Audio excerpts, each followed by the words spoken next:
Guys, আশা করি সবাই ভালো আছেন। তো চলেন আজকে বানাবো ভাইরাল পুডিং। তো পুডিং বানাতে যা যা লাগবে সব নিয়ে বসে পড়লাম। প্রথমে দুটো ডিম ভেঙে নিলাম, তাতে পরিমাণ মতো চিনি দিয়ে ঘাটাঘাটি করি।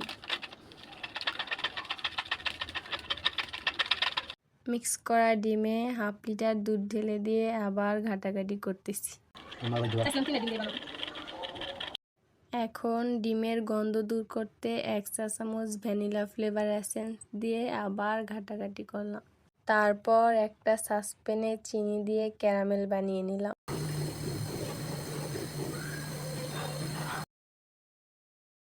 এবার ক্যারামেল মাখানো সসপ্যানে দুধ ডিমের মিশ্রণটা ঢেলে দিলাম। চলো চুলায় যাই। তারপর চুলায় গরম পানিতে বসিয়ে দিলাম। 40 মিনিট পর ঢাকনা খুলতেই হয়ে গেল আমার পুডিং বানানো। তো গাইস, ভিডিওটি ভালো লাগলে লাইক কমেন্ট করেন এবং চ্যানেলটি সাবস্ক্রাইব করেন।